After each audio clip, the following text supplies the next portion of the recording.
I am 15 years old, freshman at Osborne Park High School. I am here today to tell you my cancer story. Well, cancer has been in my family since before I was born. It is a chain of despair in my family. This is where my journey begins. I was about to start the 4th grade. It was a nice day outside, and I was playing with my siblings when my mom called a family meeting. She told us that she was just diagnosed with stage 1 breast cancer. Apparently, I laughed when I heard this. And my brother wanted to punch me. He is 5 years older than me. My mom had surgery on Labor Day weekend. When she began to lose her hair and told me it was from the chemo, I cried. My stepdad asked me why I was crying, and I told him, and he said I shouldn't cry because she was losing her hair or because she needs chemo, but because she has cancer. I didn't like him after that. Well, I'm glad to say she survived the cancer, and her doctors told her that her type of cancer usually comes back in 18 to 24 months, and she has passed that time. Well, my mom did pretty well the next couple of years. Life was really good, and I was in the 7th grade, doing well in school, big schedule, the usual teen life. In April 2010, my Uncle Charles was diagnosed with esophageal cancer. He had major surgery and did well. No chemo or radiation was needed. I didn't think life could get any worse, only better from here on out. Then, in January 2011, it was late. I was in my room, sitting on my bed, watching SpongeBob. My mom came into my room. She sat on the bed next to me. She had a look on her face, and not a good one. After some small talk, I knew something was wrong. I said, no, Mom, please don't tell me your cancer is back. She shook her head yes. My mom told me it was now stage 4 triple negative breast cancer. My heart just sank into my stomach. After she left, I immediately called my boyfriend so he could calm me down. My mom immediately started chemo again. This time it would be ongoing, 3 weeks on and 1 week off. It seemed like this adventure had just begun when in May of 2011, my uncle was once again told his cancer had come back too. This put my grandparents into a pickle. They knew they needed to be in both places, here taking care of my mom, and in New York taking care of my uncle. So for a while, my grandpa, who too is a cancer survivor of prostate cancer for 14 years now, left to take care of my uncle while my grandma stayed here to take care of my mom. Everything was starting to fall apart. My grandparents in 2 different places, my mom and uncle sick, and not to mention all the drama and other types of health problems that my grandparents and I get sucked into. So I had a rough 8th grade, but it was worth all the rewards. Because of my mom's support, I was awarded Student of the Year. I received Presidential Gold Award, had perfect attendance, and made AB Honor Roll. My boyfriend and I won Prince and Princess of the school dance. I actually felt like a normal teenager for a little bit. I did a mini relay for life at Parkside Middle School. This is the 2nd one I put together, and they want me back again this year for the 3rd one. The 8th grade relay was the best. We doubled our goal that year to $2,000, and the prize would be that Mr. Bricker, our PE teacher, would dress in a dress with high heels, walk the catwalk, and then let me shave his head. We raised $2,040.86.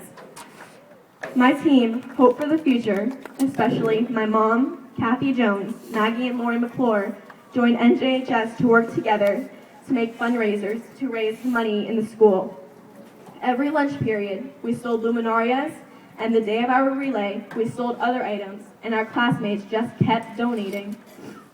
They too had cancer stories that they shared with me as they walked the track. The teachers were phenomenal. They gave great donations, and even better, they let their students come out and walk the track to participate.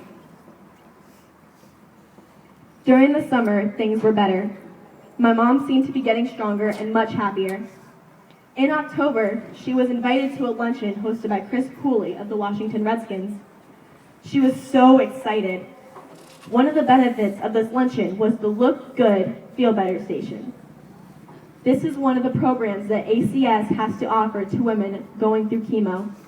Let me tell you, my mom looked good and definitely felt better from this experience. Her and I also got to go to the Redskins game the following Sunday. They played the Eagles. We got to go on the field and intermingle with the cheerleaders. My mom also goes to a support group at Prince William County Hospital. Support groups are another benefit of ACS. There, she has people who understand her and what she is going through. It has helped my mom a lot, and I recommend support groups for all cancer survivors. Life goes on, and it can get harder. On Thanksgiving, the day after her chemo treatment, my mom wasn't herself. She was crabby and getting on everyone's nerves. Finally, I couldn't take it anymore, so I went to my room. She came upstairs after and started yelling at me for walking away. And in that angry moment, the words, "This could be my last Thanksgiving because the chemo has stopped working." At this point, I didn't have anything to hurt because my heart had already shattered. So I went through a depression phase. Everyone was telling me I needed to go to counseling. No, I didn't need any of that. I am 15 years old and I'm living the life of a 35-year-old. My life is split. I am taking care of my mom and doing chores a dad should do. You get the picture? My point is, I am a teenager with the world on my shoulders, when I should be worrying about how many pimples I should be popping or what boy I liked. No one prepares you for this life. So I'm telling you, if you were like me and you got slapped in the face with this horror film, that things have to be at their worst before they get better. It's like a roller coaster. You go up a huge hill with all this fear and nightmares and other bad things. And when you get to the top of that hill, you go down and have fun the rest of the way, leaving all that bad stuff up there. I learned this at a young age. Cancer does suck, but there is good that comes out of it too. And my mom has connected with people she hasn't seen in over 20 years. Over the past year, she has gotten so many fun cards and prayer cards. Even gifts in the mail brightened her day. Julie Dury's first grade class last year all made her get well cards and bawled when she read them. Thank you, Julie, and your class for making my mom's day. My mom has gone through over 40 chemo treatments this past year, and she has always had someone to volunteer to bring her, whether it was family members or a neighbor or a friend she's known for a while or a new friend she has met through this relife.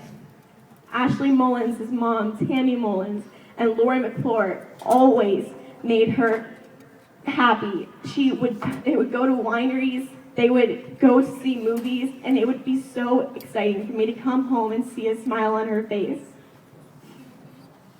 Another benefit we enjoy is her handicap parking permit.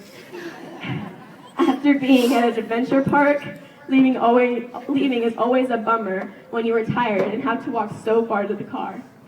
Not anymore. Even though we have to push mom in a wheelchair at Busch Gardens, we get to cut the line. The only catch is, Miss Chicken needs to ride the rides with me. She doesn't like hills. I am proud of my mom for keeping her head up and fighting like a champ. I couldn't ask for a better mom because there's no mom higher up or greater than her. She is as perfect as they come.